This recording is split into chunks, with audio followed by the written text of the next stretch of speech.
नमस्कार, मी बागेश्री पारनेरकर. आकार DG9च्या या विशेष पॉडकास्टमध्ये सगळ्यांचं मनापासून स्वागत करते. आज आपण एका वेगळ्या विषयासंदर्भात गप्पा मारणार आहोत. 1969 मध्ये स्थापन झालेलं JNU जवाहरलाल नेहरू विद्यापीठ. सगळ्यांनाच याविषयी खूप उत्सुकता आहे की नेमकं या विद्यापीठात असं काय. पण राज्यशास्त्र किंवा आत्ताचं राजकारण किंवा असे अनेक जे नेते आहेत ते या JNU मधून शिकून बाहेर पडलेले आहेत. JNU मध्ये हे JNUचं जे कॅम्पस आहे ते तीव्र राजकीय घडामोडींनी कायमच भरलेलं असतं आणि JNU मध्ये डाव्या विचारसरणीचा प्रभाव आहे. म्हणजे डाव्या विचारसरणीचा बालेकिल्ला असं JNUला म्हटलं जातं. पण आता अलीकडच्या काळात जर आपण पाहिलं तर उजव्या विचारसरणीचा सुद्धा दबदबा तिथे निर्माण होताना दिसतोय. आता JNU म्हटलं की कायमच विद्यार्थी संघटनेमधले वाद, हिंसाचार, ती निवडणूक असं सगळं आपल्या डोळ्यासमोर येतं. पण ही परिस्थिती जी आहे ती आता हळूहळू बदलतीये.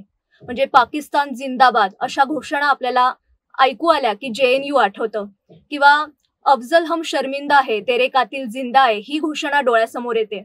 पण आता JNUतलं वातावरण हे काहीसं बदललंय, हे तुमच्या लक्षात येईल. त्याआधी मी एक व्हिडिओ दाखवते, तो आपण पाहूया. सबसे पहले छत्रपति शिवाजी महाराज को वंदन करना चाहती हूँ. लेफ्ट JNUSU वालों ने ही उनको अपमानित किया था. ये लेफ्टिस्ट JNUSU वालों को क्या लगता है कि इस कैंपस में महाराष्ट्रियन स्टूडेंट्स कम है तो हम अपने आदर्शों का अपमान सह लेंगे. जिस जोश के साथ छत्रपति शिवाजी महाराज मुगलों के साथ लड़े थे, उसी जोश के साथ इस JNUSU के खिलाफ, इस लेफ्ट लेड JNUSU के खिलाफ हम लड़ेंगे. मैं इस लेफ्ट लेड JNUSU को इतना कहना चाहती हूँ, कुछ सीखिए हमारे महाराज से कि महिलाओं के साथ बर्ताव कैसे किया जाता है. महिलाओं पर उठा हर हाथ छत्रपति शिवाजी महाराज ने उखाड़ के फेंक दिया था. और यहाँ बैठे लेफ्ट लेड JNUSU के अक्का कौन है? कौन अक्का है? रेपिस्ट अकबर चौधरी, प्रसन्ना उमर फयाज, हमीद, ऐसे कितने नाम गिनवाए हम. एंटी इंडिया स्टूडेंट एसोसिएशन वाले नारा देते हैं हर घर से अफसर निकलेगा. इसी मंच के साथ, इसी मंच पर खड़ी होके मैं आज कहती हूँ, तुम कितने अफसर निकलाओगे. हम हर घर से, भारत के हर घर से छत्रपति शिवाजी महाराज का मावळा निकलेगा. या व्हिडिओमध्ये जी हिंदू रणरागिणी आहे तिने आपला एक जो वेगळा ठसा दाखवलेला आहे. म्हणजे JNU मधल्या विद्यार्थी संघटनेला तिने प्रश्न केलाय की महाराष्ट्रातल्या विद्यार्थ्यांची संख्या कमी आहे म्हणून तुम्ही काहीही वागाल का, तुम्ही काहीही अपमान कराल का. आता प्रत्येक घरातून छत्रपती शिवाजी महाराजांचा मावळा बाहेर निघेल असा खणखणीत नारा तिने दिलेला आहे.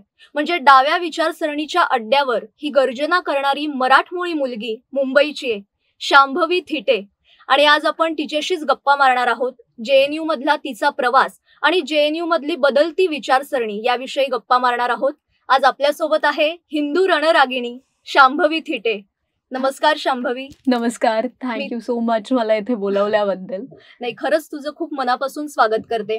तुझा सगळा प्रवास तर जाणून घ्यायचाच आहे, पण हा जो व्हिडिओ आता व्हायरल झालाय त्याची नेमकी पार्श्वभूमी काय बॅकग्राऊंड होतं, नेमकं काय घडलं होतं? त्या दिवशी युनिव्हर्सिटी जनरल बॉडी मीटिंग होती फेब्रुवारीच्या शेवटच्या आठवड्यात. आणि युनिव्हर्सिटी जनरल बॉडी मीटिंग मध्ये सगळे जे विद्यार्थी असतात ती आपापली मतं मांडतात. आणि JNU बघायला गेलं तर JNU मध्ये जी मतं मांडली जातात ती JNUच्या प्रश्न किंवा समस्यांपेक्षा इतर आंतरराष्ट्रीय प्रश्न किंवा देशात चालणारं राजकारण ह्यावरच जास्त बोललं जातं. सो त्या UGBM मध्ये अनेक लोकांनी आपली मतं मांडली, डाव्यांनी मांडली, त्यानंतर जे सेंट्रिस्ट आयडिओलॉजीचे आहेत त्यांनी मांडली, कॉमन स्टुडंट्सनी मांडली. तर मीही एक भाषण केलं, कारण मागच्या काही UGBM मध्ये एकतर UGBM बंद पाडल्या गेल्या होत्या, कारण मागच्या UGBM मध्ये, ह्याच्या आधी जी नोव्हेंबरमध्ये UGBM झाली होती त्यात स्टेजवरून एका स्पीकरनी प्रभू श्रीरामांना नीच म्हटलं. आणि त्यामुळे ती विद्यार्थी परिषदेच्या कार्यकर्त्यांनी ती UGBM बंद पाडली होती. आणि तर त्यामुळे बोलायची अशी संधी मिळाली नव्हती 2 वर्षापूर्वी जी घटना घडली होती त्याविषयी, किंवा त्यांना जाब विचारायची संधी, जे लेफ्टचं पॅनल आहे किंवा जे म्हणजे इलेक्टेड आपले अध्यक्ष होते, उपाध्यक्ष होते, तर त्यांना कधी जाब विचारायची संधी मिळाली नव्हती. आणि ती मला ह्या निमित्ताने मिळाली म्हणून मी भाषण केलं. आणि मला एक्सपेक्टेड नव्हतं ते इतकं व्हायरल होईल किंवा त्याला इतका चांगला प्रतिसाद मिळेल. पण एका अर्थाने ही गोष्ट भारावून टाकणारीही आहे की जर आम्ही तिथे म्हणजे आम्ही तिथे आमची राष्ट्रभक्ती, आमचं राष्ट्रप्रेम दाखवत असू तर पूर्ण भारतातून त्याला प्रचंड प्रतिसाद मिळतोय. खरंय, कारण डावी विचारसरणी, मी जसं म्हटलं की तो बालेकिल्ला आहे, आणि तिथे उजवी विचारसरणी यांच्यातला संघर्ष कायमच पाहायला मिळतो. पण तुझं हे भाषण एकदम प्रकर्षाने समोर आलं. हो. मी उजवी विचारसरणी असं म्हणणार नाही. मला असं वाटतं की आपली जी विचारसरणी आहे ती मूलतः भारतीय विचारसरणी आहे. कारण का की जी उजवी विचारसरणी आहे ती फारच मूलतत्ववादी आणि अतिशय रॅडिकल पद्धतीची आहे. म्हणजे आता तू बघायला गेलीस तर जो आपण रॅडिकल इस्लाम जो म्हणतो, जो अगदी टेररिझमकडे जाणार आहे किंवा नाझिझम असे म्हणतं, फॅसिझम जी आयडियलॉजी आहे ती सुद्धा कुठेतरी उजव्या विचारसरणीकडे जाणारी आहे. त्यामुळे मला अजिबात वाटत नाही जी आपली विचारसरणी आहे ती उजवी आहे, ती भारतीय आहे. आणि त्यात प्रत्येक प्रकारची तत्व आहेत की आपली जी संस्कृती आहे ती लिबरल आहे किंवा ती फ्री आहे. तर हा जो फरक आहे ना, त्यामुळे आता एक विषय खूप प्रामुख्याने पुढे येतोय की इंडिक नॉलेज सिस्टम किंवा इंडिक आयडियाज किंवा इंडिक आयडियोलॉजी.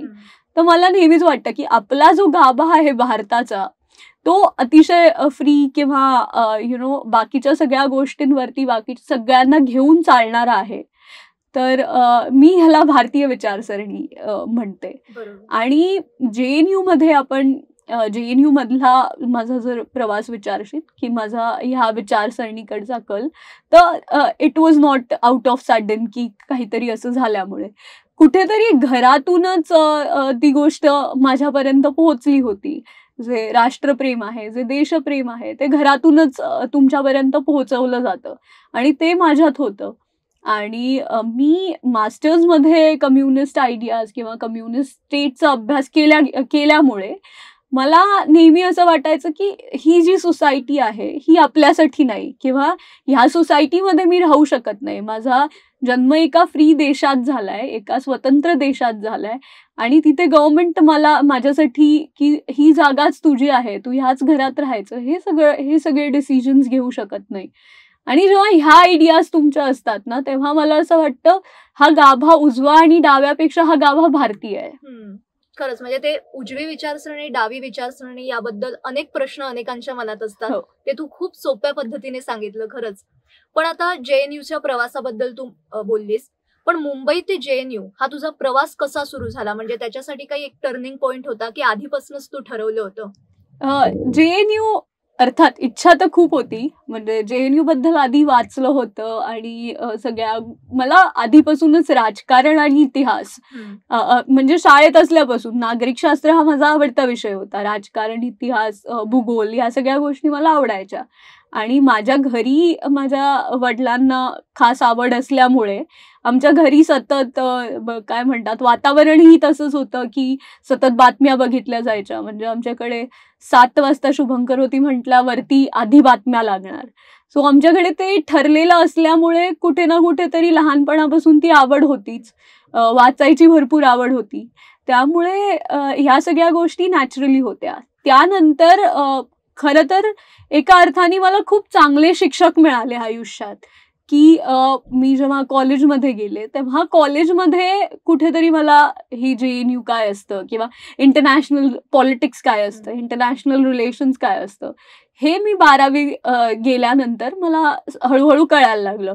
आणि माझे टीचर्स सुद्धा तसेच होते की they showed me a path की एका काय म्हणतात ना, ग्रॅज्युएशनला मी 60ला होते तेव्हा बीना मॅम होत्या, केतन सर होते. So they have showed me some path. किंवा मी पाटकरला असताना कुंभार सर होते, की त्यांनी नेहमीच एनकरेज केलं की नाही तुला आवड आहे तर तू केलं पाहिजेस. आणि काही छोटे मोठे प्रश्न असतील कोणत्याही गोष्टींबद्दल, so I could easily reach out to them. मी कधीही जाऊ शकत होते. त्यानंतर मास्टर्सला मी आल्यावरती मी मास्टर्स मुंबई विद्यापीठातून केलं युरेशियन स्टडीजमध्ये. तर तिथे संजय देशपांडे होते प्रोफेसर. सो युरेशियन स्टडीजचा अभ्यास करताना त्यांनी शिकवलेलं सोव्हिएत युनियन, कारण ते स्वतः जवळपास 15-1 वर्ष सोव्हिएत युनियनमध्ये राहिलेत. त्यामुळे त्यांनी शिकवलेला जो सोव्हिएत युनियन आहे तो कुठेतरी म्हणजे असं वाटत होतं की नाही, म्हणजे सर सांगतायत, सर त्यांच्या एक्सपिरियन्सवरून आपल्याला शिकवतायत, पण ही सोसायटी आपल्यासाठी नाही, हे मला नेहमी वाटायचं. आणि हे मी त्यांना बोलायचंही, आणि ते तितक्याच आनंदाने ती गोष्ट एक्सेप्टही करायचे, की तितक्याच कधीही त्यांनी मला असं नाही म्हटलं की माझे विचार चुकीचे आहेत किंवा माझ्या कल्पना चुकीच्या आहेत. But he always use to give me logical argument, आणि he always use to teach me how to give logical argument. तर हा एक प्रवास चांगला होता. त्यानंतर JNUत यायला महत्वाच्या म्हणजे सगळ्यात महत्वाची ताई म्हणजे Rashmini Koparkar. She is a professor in JNU right नाव, आणि तीही महाराष्ट्रातून आहे. आणि तिचाही अभ्यासाचा विषय मध्य आशिया आहे, माझाही अभ्यासाचा विषय मध्य आशिया आहे. सो कुठे तिनेही प्रोत्साहन देत होती ती, की नाही तू PhD साठी इथेच यायला हवंस, आणि तुझा जर इंटरेस्ट सेंट्रल एशियामध्ये आहे तर JNU सारखी जागा नाही. त्यामुळे एंट्रन्ससाठी तयारी करताना मी म्हणजे दिवसातून 2 वेळा तरी तिला फोन करायचे. So she was my go to place, की अभ्यास कसा करायचा, काय वाचलं पाहिजे, अगं ताई हे अडतंय तर मला समजावून सांग. आणि तीही तितक्याच आनंदाने किंवा तितक्याच तळमळीने ती गोष्ट समजावून सांगायची. त्यानंतर वर्धाताई होती, शी इज ऑल्सो प्रोफेसर नाव इन JNU. तर ह्या सगळ्यांनी कुठेतरी इन्स्पायर केलं की आपण पोहोचलं पाहिजे तिथे. आणि पोहोचले. म्हणजे एक्सपेक्टेड नव्हतं. अर्थात जेव्हा तुम्ही JNUचे एंट्रन्स देता किंवा तुम्ही इंटरव्ह्यू देता तेव्हा तुम्हाला असं एक्सपेक्टेशन्स नसतात की होईल, कारण का की ते असं एक डिस्टंट गोल असतं की आपल्याला तिथे पोहोचायचं आहे. पण जेव्हा मला ऍडमिशन मिळालं होतं तर तो दिवस माझ्यासाठी one of the best day होता. माझ्यासाठी काय, माझ्या आई बाबांसाठी. आणि JNU मध्ये ऍडमिशन मिळालंय. सो खरंय. येस, कारण त्या विद्यापीठात ऍडमिशन मिळणं ही खूप मोठी गोष्ट आहे.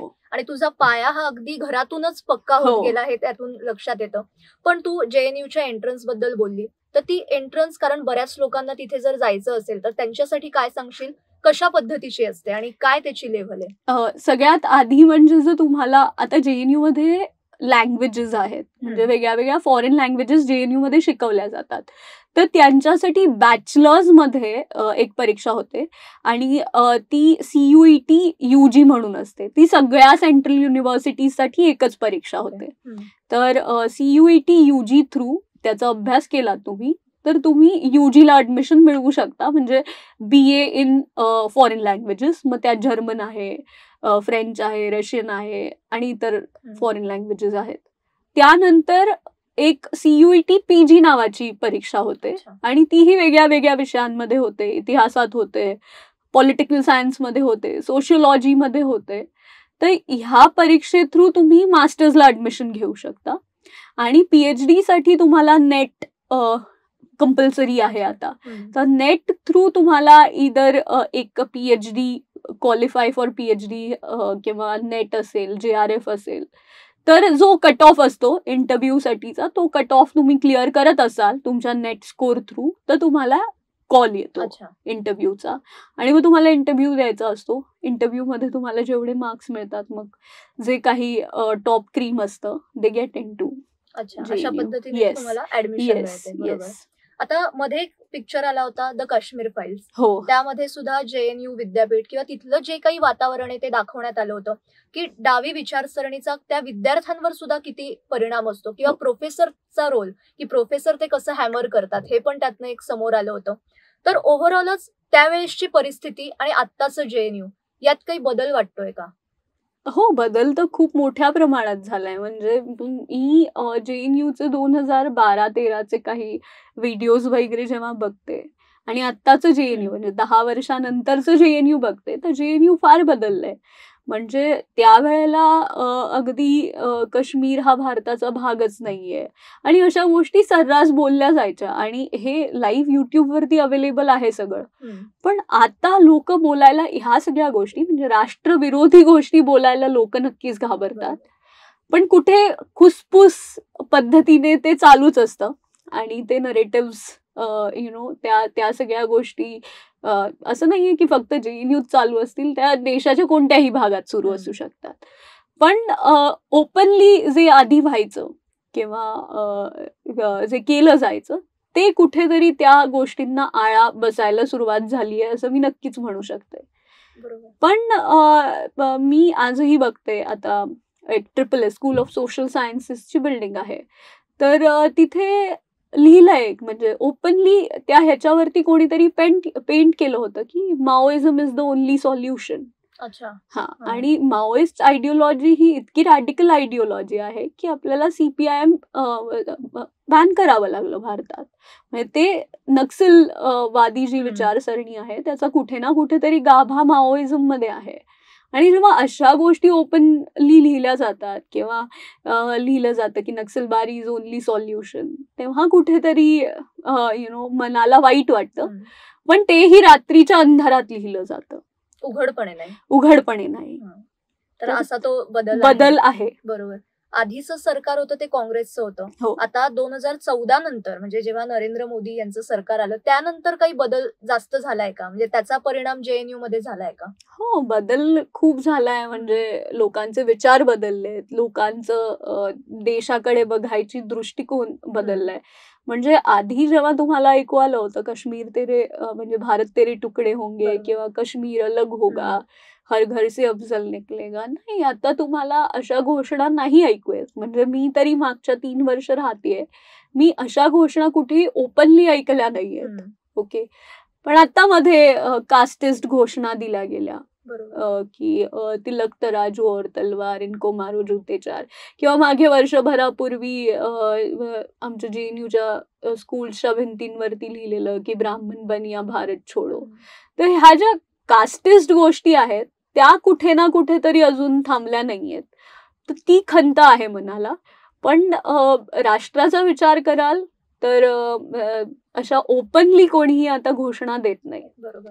म्हणजे तेवढी सेन्सिटिव्हिटी आणि तेवढं राष्ट्रप्रेम लोकांमध्ये आलंय की कुठेतरी हा मेसेज गेलाय की तेव्हा जे झालं होतं ते चुकीचं होतं. हा, आणि ह्याच्या समर्थनार्थ कोणताही भारतीय उभा राहणार नाही आणि तो मेसेज जाणंही तेवढंच गरजेचं होतं. बरोबर. आणि सरकार बदललं त्याचा परिणाम इथे पण जाणवतोय. हो, अर्थात. पण तरी 2016 मध्ये म्हणजे कन्हैया कुमार यांना अटक केली होती किंवा 2020 ला सुद्धा तिथे आंदोलनं झाली, बऱ्याच मुलांना मारण्यात आलं, किंवा मध्ये साबरमतीचा जो पिक्चर होता साबरमती रिपोर्ट त्याच्या वेळेस पण गोंधळ झाला होता. तर अशा गोष्टी अजूनही घडतायत.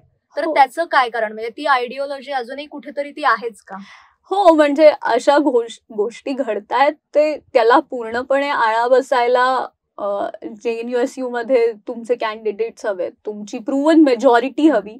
आपल्याकडे म्हणजे अखिल भारतीय विद्यार्थी परिषदेकडे आता प्रूव्हन मेजॉरिटी आहे. म्हणजे we are the largest organisation on campus आणि कॅडरही चांगलं आहे, आयडिओलॉजिकली लोकांचे विचारही चांगले आहेत. पण काय म्हणतात ना की कुठे ना कुठेतरी जेव्हा आपण एखादी सीट तिथे जिंकू त्यानंतर बदल जाणवायला सुरुवात होईल की त्यानंतर एक मेसेज जाईल की इवन वी आर पॉवरफुल. जोपर्यंत आपण इलेक्शन म्हणजे सेंट्रल पॅनल जिंकत नाही तोपर्यंत हा बदल नाही जाणवू शकत. कधीपर्यंत सेंट्रल पॅनल ते मलाही माहित नाही. पण होपफुली लवकर ज्या पद्धतीने JNU बदलतंय नक्कीच काहीतरी चांगलं होईल. आणि बदल होण्यासाठी काही दिवस जावे लागतात. कारण आधीचे इलेक्शन्स बघितले तर मी आधी म्हणाले होते की पोस्टर लावायला लोक नसायचे. म्हणजे प्रेसिडेन्शियल कॅन्डिडेट स्वतःचे पोस्टर स्वतः लावायचं. आणि अशा पद्धतीत लोकांनी म्हणजे अशा इतक्या हलाखीच्या परिस्थितीत लोकांनी इलेक्शन्स लढली आहेत ABVP कडून. आणि आता आपल्याकडे इतकी लोक, इतकी मॅनपॉवर आहे की आज मी IC इलेक्शन्स मध्ये मी कॅन्डिडेट होते अखिल भारतीय विद्यार्थी परिषदेकडून. तेव्हा मला अनेक गोष्टी मला स्वतःहूनच आपली जी म्हणजे कार्यकर्ते आहेत, संघटना आहे, तिनेच केली. म्हणजे अगदी क्षुल्लक गोष्टी, छोट्या छोट्या गोष्टींपासून अगदी मोठ्या मोठ्या गोष्टींपर्यंत मला काहीही बघायची गरज नाही लागली. त्यामुळे जेव्हा एखादा विद्यार्थी किंवा जेव्हा एखादा कार्यकर्ता इलेक्शन कंटेस्ट करतो, तेव्हा तुम्हाला खरी स्ट्रेंथ कळते तुमच्या ऑर्गनायझेशनची. तर ती स्ट्रेंथ मी अनुभवली आहे. त्यामुळे मी नक्कीच म्हणू शकते की ऑर्गनायझेशन किंवा लोकांच्या दृष्टीने आता आपण खूप बदललोय किंवा अखिल भारतीय विद्यार्थी परिषद खूप बदलली आहे. आणि आता तू महाराष्ट्रातून आहे, पण महाराष्ट्रातल्या किंवा मराठी मुलांची संख्या तिथे वाढली आहे का? कारण आता मध्यंतरी घोषणा पण झाली की तिथे छत्रपती शिवाजी महाराजांचा अभ्यास केला जाणार आहे आणि मराठी अध्यसन केंद्र सुद्धा सुरू करणार आहे. तर त्याविषयी काय सांगशील? मराठी विद्यार्थ्यांची संख्या तिथे खूप कमी आहे. मला तर नेहमी वाटतं की मी सगळीकडे ही गोष्ट बोलून दाखवते की JNU मध्ये मराठी मुलं यायला हवीत. आणि आता जी येत आहेत ती फार कमी संख्येत येत आहेत. म्हणजे अगदी 4 ते 5% ही मराठी मुलं नाहीयेत JNU मध्ये. टोटल JNUची जी स्ट्रेंथ आहे त्याच्या 5% ही मराठी मुलं नाहीयेत. आणि ती यायला हवीत. कारण आपण एक बघितलं की पूर्वांचल जो आहे तो कुठेतरी जिओग्राफिकली दिल्लीच्या जवळ जाणारा एरिया आहे. आणि तिथे ह्युमॅनिटीज बद्दल ना आधीपासून लोकांच्या मनात प्रेम असतं की लोक गव्हर्नमेंट एक्झामचा अभ्यास करतात, त्याच्यासाठी हे सगळे विषय अभ्यासतात. त्यामुळे त्यांना ते जेव्हा परीक्षा देतात ना तेव्हा ते इझिली ती क्लिअर करू शकतात. आपल्याकडे ह्युमॅनिटीज किंवा जे आर्ट्स आपण म्हणतो त्याला शेवटचं ऑप्शन गणलं जातं की काही नाही झालं तर आपण आर्ट्स करू. तर ही जी मेंटॅलिटी आहे ना, इथून जेव्हा आपण बाहेर येणार, कारण आता ह्युमॅनिटीज हे इतकं बूमिंग फील्ड आहे की कॉर्पोरेट पासून सगळीकडे अगदी गव्हर्नमेंट पर्यंत तुम्हाला संधी आहेत. म्हणजे कुठेतरी आपण त्या माइंडसेट मधून बाहेर यायला हवं की ह्यांनी आर्ट्स परस्यू केलं म्हणजे हा काही टीचरच होणार, शाळेतच काहीतरी शिकवेल. तर ह्या सगळ्या गोष्टी, ह्या मानसिक स्थितीतून आपण जेव्हा बाहेर येऊ तेव्हा आपण काहीतरी, आपली मुलं काहीतरी करू शकतील. बरोबर. पण यायला हवीत मराठी मुलं JNUत. आणि मराठी अध्यसन केंद्र सुरू झालंय आता तिथे? नाही, आता घोषणा झाली आहे. गव्हर्नमेंट कडून फंड्सही आले आहेत. त्यामुळे आता लवकरच सुरू होईल. पण जे Chhatrapati Shivaji Maharaj strategic study centre आहे त्याचं फुल फ्लेज ऑपरेशन म्हणजे ते सुरू झालंय. आणि ते माझ्याच स्कूलमध्ये आहे. म्हणजे JNU मध्ये वेगळ्या वेगळ्या स्कूल्स आहेत. School of social sciences, school of environmental sciences, school of language, school of international studies. तर हे जे सेंटर आहे ते स्कूल ऑफ इंटरनॅशनल स्टडीज मध्ये आहे.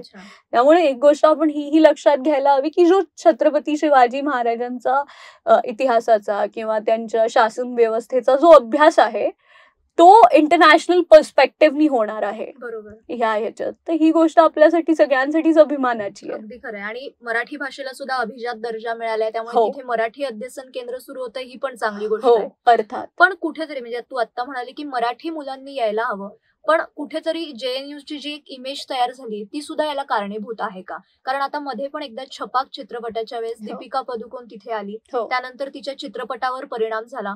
म्हणजे JNU मध्ये पाठवायला कुठेतरी पॅरेंट्स पण घाबरतात, हे त्यामागे कारण आहे का? हो, अर्थात. म्हणजे घाबरतात. जेव्हा माझं सिलेक्शन झालं होतं, जरी माझ्या आईबाबांना माहित होतं तरी कुठे ना कुठे त्यांच्या मनात होतं, अरे JNUत कशी जाणार. मी पहिलं भाषण केलं तेव्हाही त्यांना भीती होती. त्यामुळे कुठे ना कुठेतरी असतेच मन. आणि काय म्हणतात, आईबाबांच्या मनात तर भीती असतेच. पण JNU इतकी वाईट जागा नाहीये. JNU खूप चांगली जागा आहे. ज्यांना अभ्यास करायचा आहे, ज्यांना अकॅडमिकली आयुष्यात काहीतरी अचीव्ह करायचंय, त्यांच्यासाठी one of the best place JNU आहे भारतातली अजूनही.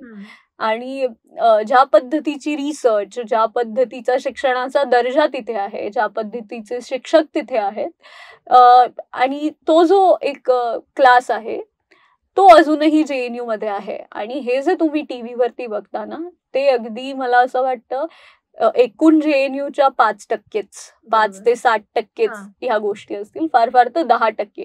पण त्याहून जास्त लोक आपापल्या विश्वात गुंग असतात, आपापल्या विश्वास गर्त असतात की मला अकॅडमिकली काहीतरी अचीव्ह करायचंय, मला इंटरनॅशनल कॉन्फरन्सेस अटेंड करायच्या आहेत, मला ह्या विषयावरती रिसर्च करायची आहे, असं रिसर्च आर्टिकल पब्लिश करायचंय. सो लोकांचे एम्स, गोल्स आणि क्लिअर असतात, अम्बिशन्स क्लिअर असतात. त्यामुळे अगदी घाबरू नका. अर्थात काळजी वाटणं हा साहजिक, म्हणजे हे साहजिकच आहे. आणि मुलगा मुलगी JNUत आला काय किंवा अजून बाहेर परदेशात गेलं काय, काळजी तर वाटणारच आहे. पण अगदी तिथे गेलं तर म्हणजे काहीतरी होईलच अशी जी भावना आहे ना, ती सोडून द्या. बरोबर. आता JNUतनं बाहेर पडणारे हे एकतर अर्थशास्त्र किंवा पॉलिटिक्स मध्ये जास्त दिसतात. म्हणजे अगदी निर्मला सीतारामन या सुद्धा तिथल्या माजी स्टुडंट आहेत, किंवा लिबियाचे माजी पंतप्रधान, नेपाळचे माजी पंतप्रधान. तर इथून बाहेर पडणारी मुलं ही राजकारणातच येतात का, आणि राजकारणात त्यांनी यावं का, काय वाटतं, आणि तुझी स्वप्न काय? नाही, मला असं नाही वाटत की इथून JNUतून बाहेर पडणारी मुलं फक्त राजकारणात येतात. JNU मधली मुलं बऱ्याच ठिकाणी आहेत, मीडियामध्ये आहेत, चित्रपट सृष्टीत आहेत. त्यामुळे JNU मधली मुलं फक्त राजकारणात येतात हे फारच मिसकन्सेप्शन आहे. निर्मला सीतारामन सुद्धा त्यांनी आपली वयाची आय गेस 40 पर्यंत शी वॉज अ इकॉनॉमिस्ट, आणि त्यांचं जे करिअर होतं ते इनिशियली सुरू झालं इकॉनॉमिस्ट म्हणून, आणि मग त्या defence minister, economic finance minister आणि ह्या सगळ्या गोष्टी त्यांना मिळाल्या.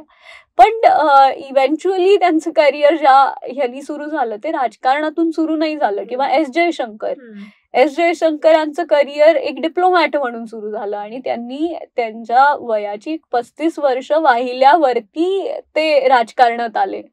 त्यामुळे हे एक फारच मिसकन्सेप्शन आहे की ही मुलं पास आउट होऊन राजकारणातच जातात. आता आम्ही शिकतो राजकारण, कारण ह्युमॅनिटीज कोणताही विषय, आता तुम्ही पॉलिटिकल सायन्सचा अभ्यास करत असाल, राज्यशास्त्राचा अभ्यास करत असाल, तर तुम्हाला इकॉनॉमिक्स आहे किंवा इतिहास आहे किंवा भूगोल आहे, ह्या सगळ्या गोष्टी बाजूला ठेवून चालत नाही. तुम्हाला अर्थात ह्या सगळ्या गोष्टी कराव्याच लागतात, म्हणजे ह्या सगळ्या गोष्टी आल्याच पाहिजेत, कळल्याच पाहिजेत. त्यामुळे हे सगळे पॅरलल सब्जेक्ट्स असल्यामुळे एखादा मुलगा सोशियोलॉजी शिकत असेल तरी त्याला राजकारणात इंटरेस्ट असतो, एखादा मुलगा इकॉनॉमिक्स शिकत असेल तरी त्याला राजकारणात इंटरेस्ट असतो. सो ह्या गोष्टी अशाच आहेत. त्यामुळे राजकारण आणि JNU अर्थात विद्यार्थी संघांचं राजकारण तिथे आहे, पण अम्बिशन सुद्धा असतात लोकांच्या की कुठे ना कुठेतरी पुढे जाऊन मला इलेक्शन्स लढायचे आहेत, किंवा मला देशासाठी काम करायचंय, मला राष्ट्रीय पातळीवरचा नेता व्हायचंय. तर ह्या अम्बिशन्स असू शकतात आणि त्यात काही वाईट नाहीये. पण म्हणून काय म्हणतात ना की JNUतून निघालं म्हणजे राजकारणीच झाला, तर अशातला काही भाग नाही. चुकीचं आहे थोडक्यात, ते मिसकन्सेप्शन आहे. आणि माझी स्वप्न तर आता सध्या तरी माझ्यासमोर मोठा टास्क आहे, माझी PhD कम्प्लीट करणं. आणि अजून पुढे असं काही मी विचार केला नाहीये की मला हेच करायचंय किंवा तेच करायचंय. I am really enjoying my subject, आणि अकॅडमिकली सुद्धा माझं काम बरंच चांगलं काम आहे. त्यामुळे कुठेतरी अकॅडमिक ओरिएंटेशन आहेत, आणि पुढे इच्छा झाली तर बघू काय गोष्टी होतात. बट जे होईल ते अजून काही असं डिसाइडेड नाहीये की it's on the gods, whatever जे देवाच्या मनात असेल ते होईल. आणि तू आता PhD करतेस, आंतरराष्ट्रीय संबंधावर तुझा अभ्यास आहे, पण तुझा PhDचा विषय काय, म्हणजे तो आम्हाला जरा समजावून सांग. हो, माझं PhDचं जे काम आहे ते म्हणजे सेंट्रल एशिया, जो मध्य आशिया हा प्रदेश आहे, त्यातल्या लोकशाहीवरती काम आहे. आता ह्यांचा तुम्ही इतिहास बघितला तर हे जे 5 देश आहेत हे सोव्हिएत युनियन पासून वेगळे झालेले आहेत, आणि सोव्हिएत युनियन ही कम्युनिस्ट ऑर्गनायझेशन होती. त्यामुळे तिथे लोकशाही म्हणजे डेमोक्रेसी हा काही गंध नव्हता. आता इकडचे कम्युनिस्ट डेमोक्रेसीच्या नावाने गळे काढत असतात, पण तुम्ही सोव्हिएत युनियनचा अभ्यास केला तर तिथे डेमोक्रेसीचा लवलेशही नव्हता. आणि मग 91ला हे देश स्वतंत्र झाल्यावर अचानक तिथे लोकशाही आली, आणि ज्या कम्युनिस्ट सिस्टममुळे ती लोकशाही त्यांना अंगीकारण्यामध्ये काय इश्यूज आले, काय चॅलेंजेस आले किंवा काय प्रॉब्लेम्स निर्माण झाले, ह्या सगळ्यावरती माझं काम आहे. आणि त्यातही माझं स्पेसिफिक फोकस किर्गिस्तान नावाचा एक देश आहे मध्य आशियात, त्याच्यावर आहे. पण माझा अभ्यास अर्थात सगळ्या सोव्हिएत युनियनवर आहे. माझं मास्टर्स युरेशियन स्टडीजमध्ये झालंय. त्यानंतर मला अफगाणिस्तान, पाकिस्तान किंवा ज्या सार्क कंट्रीज आपण म्हणतो ह्यातही विशेष रस आहे. त्यामुळे मी त्यांचंही राजकारण फार काय म्हणतात अगदी नियमितपणे फॉलो करत असते. जनरली या विषयांकडे खरं म्हणजे कोणी जात नाही आणि मुली तर नाहीच जात. तसे विषय तू घेतले, खरंच कौतुक आहे पण तुझं. पण एक प्रश्न याला विचारेल, म्हणजे तू या सगळ्या देशांचा अभ्यास करते आणि अर्थात भारताच्या पण बदलत्या या सगळ्या फॉरेन पॉलिसी बद्दल तुला माहिती असेल. पण गेल्या अनेक वर्षात आता जसं सरकार बदललंय तसं भारताची एक वेगळी इमेज तयार झाली. तर या बदलत्या राजकारणाविषयी काय सांगशील भारताच्या? त्यालाही मला असं वाटतं आधी सुषमा स्वराज आणि त्याच्यानंतर ऑफकोर्स JNUचंच प्रोडक्ट जबाबदार आहे S जयशंकर. सो त्यातही कुठेतरी JNU आलंच. पण मला असं वाटतं की जी भारताची स्थिती होती आंतरराष्ट्रीय लेवलवरती, आणि हे मीच नाही, इवन शशी थरूर सुद्धा अग्री करतात की ती कुठे ना कुठेतरी बदलली आहे. मी शशी थरूर याच्यासाठी म्हणाले कारण आंतरराष्ट्रीय घडामोडींवरती त्यांचा अभ्यास मला कुठेतरी सेन्सिबल वाटतो.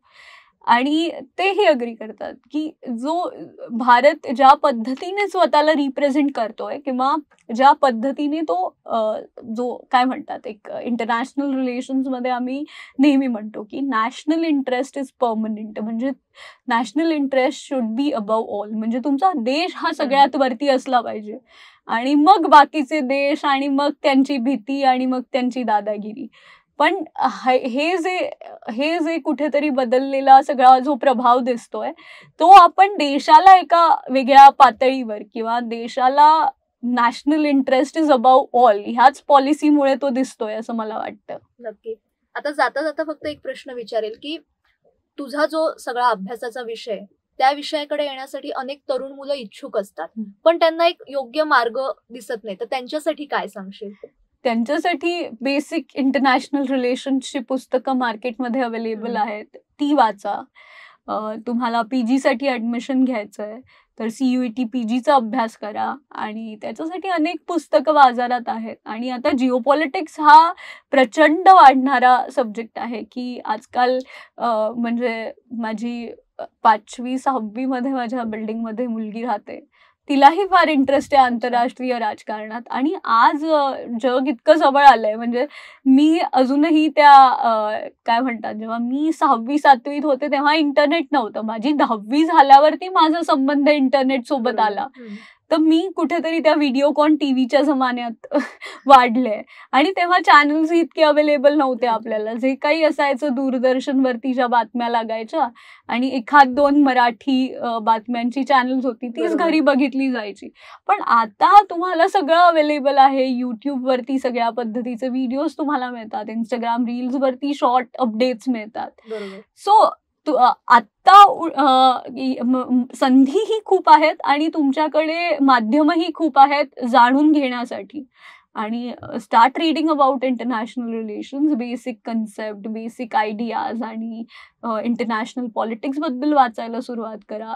तुमचा रिजन डिसाईड करा की तुम्हाला रिजनल इंटरेस्ट कशात आहे. कारण माझा रिजनल इंटरेस्ट हा आधीपासून ह्याच सगळ्या देशांमध्ये होता. त्यामुळे मला कधीही फॅसिनेशन असं युरोपबद्दल नव्हतं किंवा अमेरिकेबद्दल फॅसिनेशन नव्हतं. पण मला पाकिस्तानबद्दल प्रचंड फॅसिनेशन होतं, मला मध्य आशियाबद्दल प्रचंड फॅसिनेशन होतं. त्यानंतर जॉर्जिया नावाचा एक छोटासा देश आहे, तर म्हणजे तो कॉकेशियन जे माउंटन्स आहेत तिथे आहे. तर हे सगळे अर्मेनिया, जॉर्जिया, अझरबैजान ह्या सगळ्या देशांबद्दल मला आधीपासून फार असं वाटायचं की आपण इथे गेलं पाहिजे फिरायला. आणि हे देश लोकांना नकाशावरही शोधता येत नाहीत.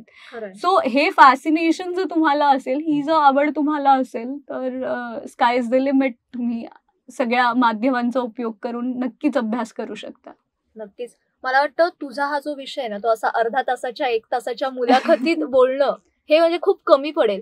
कारण एकतर हे विषय इतके किचकट असतात लोकांच्या भाषेत, म्हणजे खरंच खरंय. आहे की एवढ्या देशाच्या एखाद्या एक वेळ आपण म्हणू की ब्रिटन किंवा अमेरिकेचं पॉलिटिक्स आपण हो. जाणून घेऊ, पण अशा देशांचं कोणी जाणून घ्यायला उत्सुक नसतं. हो आणि एक मुलगी म्हणून तू आज हे विषय घेते, खरंच हे छेद दिलाय तू या सगळ्या विषयांना, की मुलींना राजकारण कळत नाही आणि मुलींना राजकारण आवडत नाही असं अजिबात नाहीये, हे आज तुझ्याशी बोलल्यानंतर कळलं. पण खरंच थँक्यू सो मच, तू इथे आली, तुझ्या अभ्यासाविषयी, त्याचबरोबर JNU बद्दल एक डोक्यात जे मिसकन्सेप्शन असतं हो ते सुद्धा तू दूर केलं. आणि आपण अशी आशा करूया की तुझी मुलाखत ऐकल्यानंतर अनेक जण JNU मध्ये येण्यास इच्छुक होतील, त्यांचे हो. पॅरेंट्स सुद्धा त्यांना पाठवतील. हो नक्कीच. आणि JNU मध्ये मराठी मुलं यायला हवीत आणि मराठी मुलांनीही ह्या सगळ्या देशांचा अभ्यास करायला हवा आणि त्यांचाही इंटरेस्ट किंवा राजकारण असू दे, इतिहास असू दे, ह्या विषयांमध्ये यायला हवा. कारण ह्या विषयांशिवाय तुम्ही कधीही देशाची प्रगती होऊ नाही शकणार असं मला नेहमी वाटतं. खरं. कारण हे विषय जे आहेत ना, हे कुठे ना कुठेतरी संस्काराचे विषय आहेत, की तुम्ही लहान मुलांना कितीही झालं, अगदी कोणतीही जनरेशन आली तरी तुम्ही इतिहासातल्याच गोष्टी सांगणार आहात. तुम्ही त्यांना काय म्हणतात ना, इवन नारळीकरांची मी फॅन आहे, म्हणजे मी त्यांची अगदी सगळी सायन्स फिक्शन पुस्तकं शाळेत असताना वाचली आहेत. पण त्या गोष्टी ऐकून मी मोठी नाही झाले. मी मोठी झाले ऐकून इतिहासातल्याच गोष्टी ऐकून. तर त्यामुळे हे विषय गरजेचे आहेत आणि ह्या विषयांची काय म्हणतात ना, ह्या विषयांविषयी ओढ निर्माण होणं खूप गरजेचं आहे. नक्की. आणि JNUचं पण बदलतं वातावरण किंवा JNU मधला जो बदल आहे तो सुद्धा आज तुझ्यामुळे आम्हाला कळला. त्याबद्दल खरंच थँक्यू सो मच. तू तुझ्या इतक्या बिझी शेड्यूल मधनं इथे आली, आमच्यासाठी वेळ काढला. खरंच thank you so much. Thank you so much मला बोलवल्याबद्दल. आणि होप हा व्हिडिओ खूप लोकांपर्यंत पोहोचेल आणि अनेक मराठी मुलं JNUत येतील. माझं ग्रॅज्युएशन म्हणजे माझी PhD सबमिट व्हायच्या आधी ह्या येत्या अकॅडमिक इयरमध्ये बरीच मराठी मुलं मला येऊन भेटतील JNU मध्ये, ही मी अपेक्षा करते. नक्कीच. सो आपण भेटत राहूया. नक्की. आणि ज्यांना काही प्रॉब्लेम असतील ते तुझ्याशी नक्कीच बोलू शकतात, येस. तुझ्याकडनं मार्गदर्शन घेऊ शकतात. Yes, thank you so much. आणि मला खात्री आहे की आजचा हा विषय आणि आजच्या या गप्पा शांभवीला भेटून तुम्हाला सगळ्यांना सुद्धा खूप छान वाटलं असेल, कारण एक वेगळा विषय आहे तो आज तुमच्यापर्यंत पोहोचलाय. आणि नक्की कळवा तुम्हाला हा पॉडकास्ट, या गप्पा कशा वाटल्या. Thank you so much. पुन्हा अशाच नवीन विषयासह आपण भेटणार आहोत. तोपर्यंत स्वतःची काळजी घ्या आणि पाहायला विसरू नका आकार DG9. धन्यवाद.